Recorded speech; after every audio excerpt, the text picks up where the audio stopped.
कौवा बेफिक्र जंगल में घूम रहा था, तभी उसे किसी के रोने की आवाज आती है।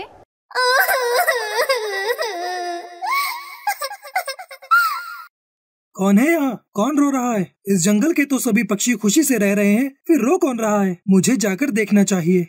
कालू कौवा पेड़ से नीचे आया तो वो देखता है कि एक चिड़िया बैठी हुई रो रही थी। अरे चिड़िया, तुम क्यों रो रही हो और कहाँ रहते हो तुम?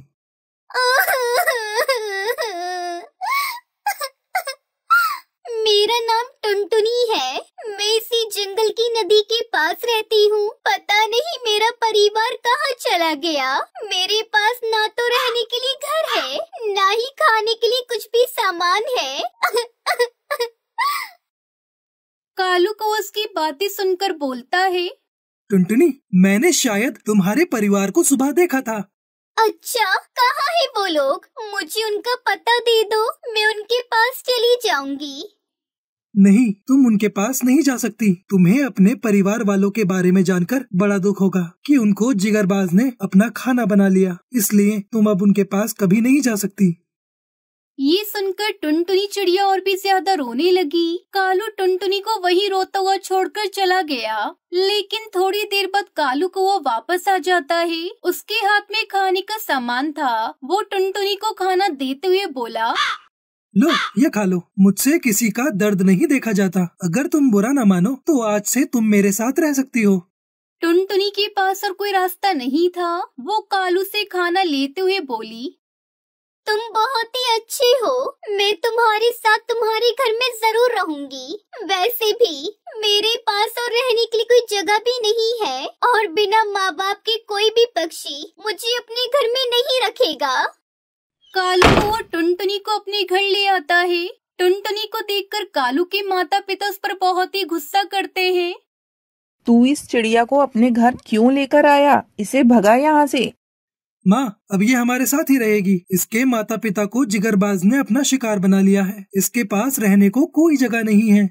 इसके पास जगह नहीं है तो हमारे घर को तूने अनाथ आश्रम समझ रखा है क्या? ये चिड़िया यहाँ नहीं रह सकती। टुनटुनी चिड़िया सारी बातें सुनकर वहाँ से चलने लगती है। तभी कालू कौवा बोलता है, ठीक है माँ, मैंने इसे अपने साथ रखने का वचन दिया है, तो इसके साथ मैं भी जा रहा हूँ। पर आप चिंता मत करना, हम पास में ही रहेंगे। जब आपको मेरी जरूरत होगी मैं आ जाऊँगा। ये कहकर कालू कौवा टुनटुनी चिड़िया को अपने साथ लेकर चला गया। फिर उसने और टुनटुनी चिड़िया ने मिलकर अपना एक नया घर बनाया और कुछ दिन बाद दोनों साथ साथ रहने लगे। धीरे धीरे दोनों के बीच प्यार और दोस्ती बढ़ती गई। एक दिन कालू कौवे को जंगल में घूमते घूमते बहुत रात हो गई। वो घर नहीं पहुंच सका। टुनटुनी चिड़िया पूरी रात उसका इंतजार करती रही। ये कालू कौवा कहाँ रह गया? कहीं उसे कुछ हो तो नहीं गया? हे भगवान, उसकी रक्षा करना। अगली सुबह कालू कौवा हंसता खेलता घर पर आ गया। तब टुनटुनी चिड़िया बहुत गुस्से में थी। वो उससे कोई बात नहीं करती। कालू से गुस्से में देखकर बोला, क्या हुआ टुनटुनी, सब ठीक तो है ना? तुम इतना गुस्सा क्यों कर रही हो? मुझसे बात भी नहीं कर रही हो, बस मुझे गुस्से से देख रही हो, ऐसा क्यों? हाँ, मैं तुमसे नहीं बोलूंगी। क्या तुम्हें नहीं पता मैं तुम्हारे बिना कितना डर जाती हूँ? मेरा मन घर में अकेले नहीं लगता, और तुम हो कि रात भर घर पे नहीं आए। पता भी है कितने बुरे बुरे ख्याल आ रहे थे मुझे। टुनटुनी, ये तुम क्या कह रही हो? तुम ठीक तो हो ना? हाँ, मैं सही कह रही हूँ। मुझे तुमसे प्यार हो गया है और मैं तुमसे शादी करना चाहती हूँ, पर शायद तुम मुझे पसंद नहीं करते ना? टुनटुनी, मुझे भी तुमसे बहुत प्यार है, लेकिन मैं डरता था कि कहीं तुम मुझे ये कहकर मना न कर दो कि मैं काला कौवा और तुम कितनी खूबसूरत चिड़िया हो। हमारा कोई मेल नहीं हो सकता। तुम कैसी बातें कर रहे हो कालू? मैं इन बातों को नहीं मानती। जब मेरा कोई सहारा नहीं था तब तुम मेरा सहारा बने, और प्यार किसी से भी हो सकता है, कहीं भी कभी भी हो सकता है। तुम कौवे हो, मैं चिड़िया हूँ, इसमें हमारी तो कोई गलती नहीं है ना? भगवान भी चाहता था कि हम दोनों मिल जाएं। फिर दोनों ने शादी कर ली और दोनों खुशी खुशी रहने लगे थे। लेकिन ये बात बाकी पक्षियों को हजम नहीं हो रही थी। फिर एक दिन कुछ बाजों ने टुनटुनी को अकेला पाकर उस पर हमला कर दिया। तभी वहाँ कालू कौवा भी आ जाता है और घायल टुनटुनी को देखकर उसको बहुत गुस्सा आ जाता है और वो उन बाजों पर हमला कर देता है जिससे वो सभी घायल हो जाते हैं। फिर कुछ पक्षियों ने एक मीटिंग बिठाई और कालू टुनटुनी को भी वहाँ बुलाया। तब टुन्नू चिड़ा मुखिया हरिया तोता से कहता है, मुखिया जी, ये देखो, जंगल में नया रिवाज चल गया है। कौवे और चिड़िया के बीच प्यार चल रहा है। आज से पहले तो ऐसा कभी नहीं हुआ। ये तो पक्षी दल के नाम पर कलंक होगा। इस रिश्ते को देखने से अच्छा है कि हम टुनटुनी चिड़िया को ही मार दे। तब कौवे का सरदार कड़कनाथ सेठ बोला, हम तो इनको नहीं मारेंगे क्योंकि कालू कौवे ने कोई गलती नहीं की है। उसने एक बेसहारा चिड़िया को सहारा दे दिया और उसके साथ रहा। आखिर तुम लोग तब कहाँ गए थे जब टुनटुनी बेसहारा थी? अगर ये टुनटुनी हमारे पास आती तो हम इसको सहारा नहीं देते क्या? ये बात सुनकर टुनटुनी उन सबसे कहती है, ऐसा नहीं है कि मैं आप सबके पास नहीं आई थी, मैं तुम सबके पास आई थी। तुम सबने मुझे कहा कि जब तुम्हारे माँ बाप नहीं है तो हम तुम्हें फ्री में खाना क्यों खिलाएंगे, इसलिए मुझे कालू कौवे के साथ रहना पड़ा। अब आप लोग उसे अच्छा माने या बुरा माने, लेकिन मैं कालू के बिना नहीं रहूंगी। मैं इनके साथ ही रहूंगी, चाहे कुछ भी हो जाए। अगर तुम्हें कालू के साथ ही रहना है तो इस जंगल को छोड़कर कहीं और चले जाओ। मेरे जंगल में ऐसे अजीब रिश्ते नहीं बनेंगे। ठीक है मुखिया जी, पर मैं कालू के परिवार को उससे अलग नहीं करना चाहती, इसलिए मैं अकेली यहाँ से बहुत दूर चली जाऊंगी। तभी टुनटुनी वहाँ से जाने लगती है। तभी कालू को उसे रोककर बोलता है, नहीं टुनटुनी, अगर तुम जाओगी तो मैं भी तुम्हारे साथ चलूंगा। मेरा परिवार तुमसे बढ़कर नहीं है। फिर कालू कौवे की माँ उससे कहती है, टुनटुनी बेटा, आज तुमने हम सबका दिल जीत लिया। सच में प्यार से बढ़कर कुछ नहीं होता। तुम जहाँ चाहो दोनों जा सकते हो। हम तुम्हें वहीं पर मिलने आएंगे। फिर घर वालों की सहमति लेकर कालू और टुनटुनी बहुत खुश हुए और उस जंगल को छोड़कर दूसरे जंगल नदी किनारे अपना घर बसा लिया। दोनों एक दूसरे के साथ बहुत खुशी से रहते थे और कालू के परिवार वाले कभी कभी उससे मिलने भी आते थे। उन दोनों के प्रेम के चर्चे आसपास के जंगल में फैल चुके थे। सभी पक्षी ये कहते थे कि भाई कालू ने टुनटुनी से शादी करके बहुत अच्छा किया। ऐसा करने से सब पक्षियों के बीच में प्यार बढ़ जाएगा। किसी को किसी से भी खतरा नहीं होगा। सब एक साथ मिलजुल कर रहेंगे।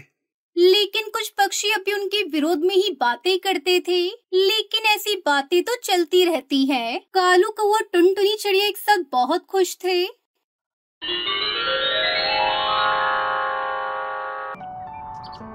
बड़ी भूख लग रही है, पर खाना कब तक मिलेगा पता नहीं। क्या करूं? हाँ, अभी तो वैसे भी कोई काम नहीं है, तो जंगल जाकर देखती हूँ। शायद कोई बढ़िया सा फल मिल जाए मुझे खाने के लिए। ऐसा सोचकर टुनटुनी चिड़िया उड़कर जंगल की तरफ चल दी। टुनटुनी चिड़िया एक बहुत ही गरीब और अनाथ चिड़िया थी। उसकी माँ उसे जन्म देते ही चल बसी थी और पिता टुन्नू चिड़ा एक शिकारी पक्षी का शिकार हो गए। टुनटुनी चिड़िया कड़कनाथ सेठ के यहाँ मजदूरी किया करती थी। लेकिन सच ये था कि टुनटुनी के रूप में कड़कनाथ सेठ उसके परिवार को एक मुफ्त की नौकरानी मिल गई थी। कड़कनाथ सेठ की बीवी सुंदरी कौवी टुनटुनी चिड़िया से सारा दिन घर के काम करवाती और उसे खाना भी नहीं देती। लेकिन टुनटुनी चिड़िया नदी के पार वाले जंगल जाकर आम के पेड़ से आम तोड़कर अपना पेट भर लेती। आगे बढ़ने से पहले एक माँ के बिना घर चलाना कितना मुश्किल होता है, जो दिन रात अपने परिवार और बच्चों के लिए काम करती है। तो आज उस प्यारी सी माँ के लिए एक लाइक और एक सब्सक्राइब जरूर कर देना और साथ ही अपनी प्यारी सी माँ के लिए कमेंट में ये इमोजी जरूर सेंड कर देना। अरे वाह, ये आम बहुत मीठे हैं। ऐसा करती हूँ, एक दो तोड़ लेती हूँ, शाम को खा लूंगी। ऐसा सोचकर टुनटुनी चिड़िया ने कुछ और आम तोड़े और उन्हें अपने साथ लेकर कड़कनाथ सेठ के घोंसले की तरफ चल दी। वो आम खाते हुए जा रही थी और बहुत खुश भी थी। लेकिन फिर अच्छा, तो तू यहाँ है महारानी, कामचोर कहीं की, और ये आम कहाँ से लाई रे? मालकिन, वो मैं। अच्छा, वो क्या कर रही है? ये हमारे बाग से चुरा कर लाई है ना? ठहर जा, आज तो तेरी खैर नहीं।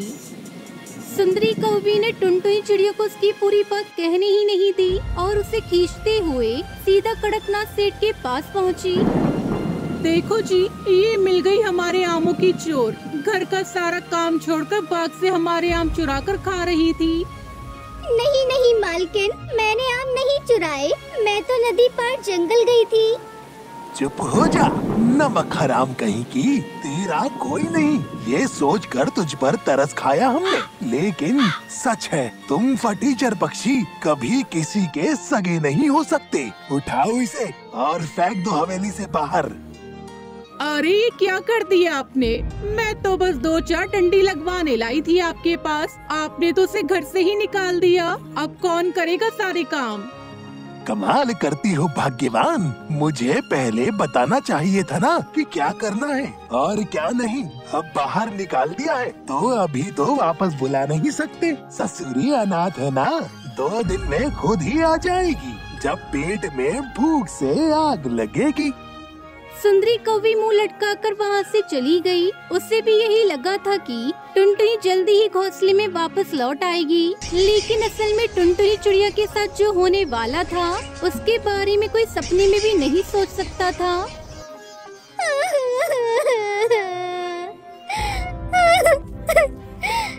माँ, बाबा, आप क्यों चले गए मुझे छोड़कर? अब मैं कहाँ जाऊँ? मेरा तो कोई घर भी नहीं है।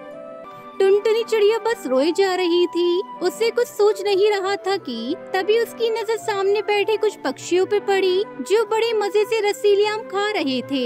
उन्हें आम खाता देखकर टुनटुनी चिड़िया को कुछ सूझा और वो सीधा जंगल गई, उसी आम के पेड़ के पास जहाँ से उसने आम तोड़कर खाए थे। और फिर इस दुनिया में सिर्फ तुम ही हो जिसने मुझे बिना मारे या मुझसे कोई काम करवाए बिना अपने मीठे मीठे फल दिए मुझे खाने के लिए। तो क्या तुम मुझसे दोस्ती करोगे? क्या मैं यही तुम्हारे पत्तों की छांव में बैठ जाऊं?